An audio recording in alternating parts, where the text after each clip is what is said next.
the United States' role in World War I over there. In other words, the contributions the U.S. made to the fighting in Europe. Before we get to the U.S. role, let's back up a little and review the start of the war and why America's help was necessary. Remember when war started in 1914? Germany followed the Schlieffen Plan in order to focus on the Western Front. The goal was to take down France first and then shift to Russia. Germany invaded neutral Belgium on August 3rd, 1914, as it was the gateway to France, and unable to save Belgium, France and Britain ended up retreating to the Marne River, and they stopped the German advance in September of 1914.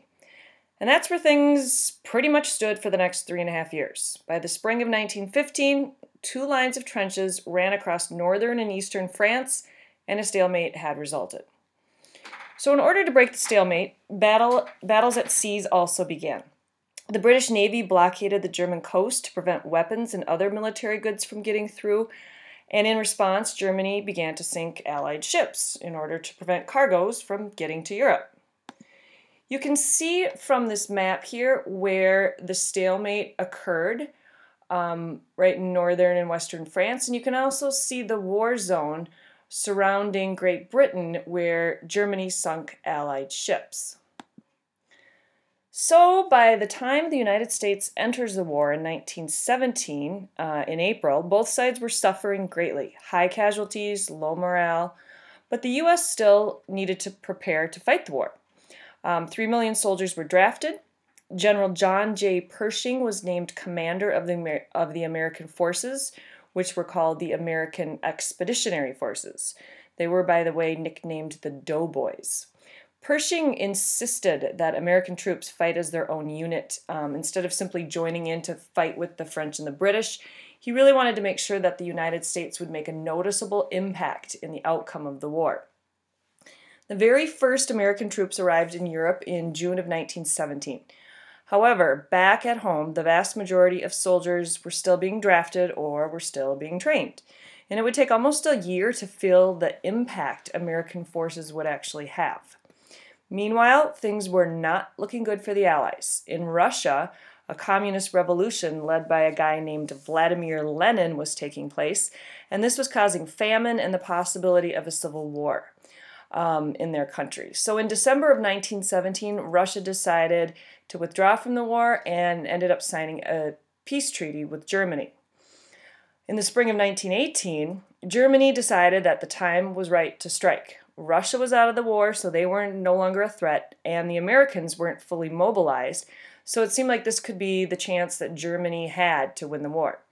The German army unleashed a series of daring attacks. Germans had their sights on Paris, and there were high casualties on both sides as battles were fought. The first attack in March occurred in northern France. However, German troops were advancing too fast for their supplies and reinforcements to keep up with them, and Allies were able to push back. In April, Germans launched another offensive near Belgium, but again, they were stopped, and these attacks basically caused really high casualties on both sides.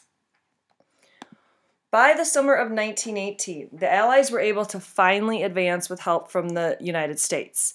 At the beginning of June, Germans had managed to reach the town of Chateau Thierry on the Marne River, less than 50 miles from Paris, so they were getting close.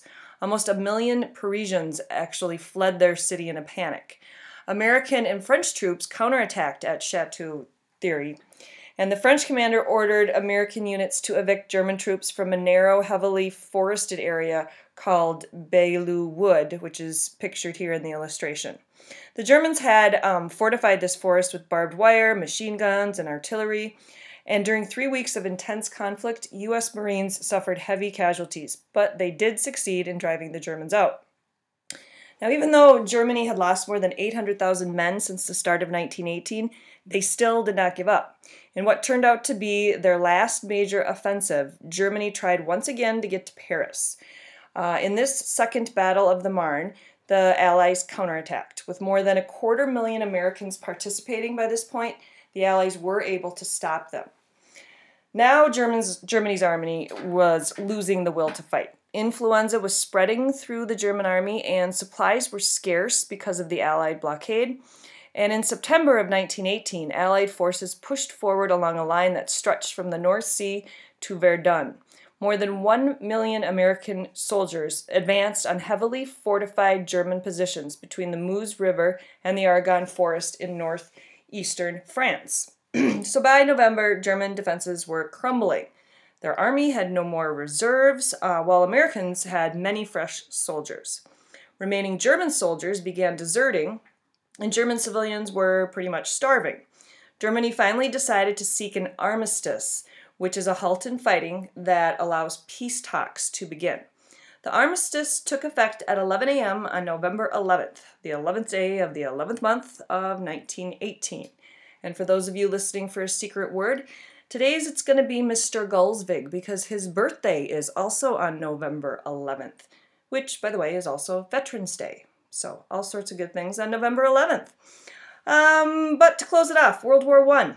It was probably the most destructive war history had seen to that date. It cost the lives of approximately 10 million military personnel. France suffered 1.3 million military deaths, Britain 900,000, Germany 1.6 million, and Russia 1.7 million. American combat deaths were much lower, but they were about 50,000 in less than a year of fighting. Most of northern France basically lay in ruins as the result of trench warfare, and rebuilding Europe was yet to come.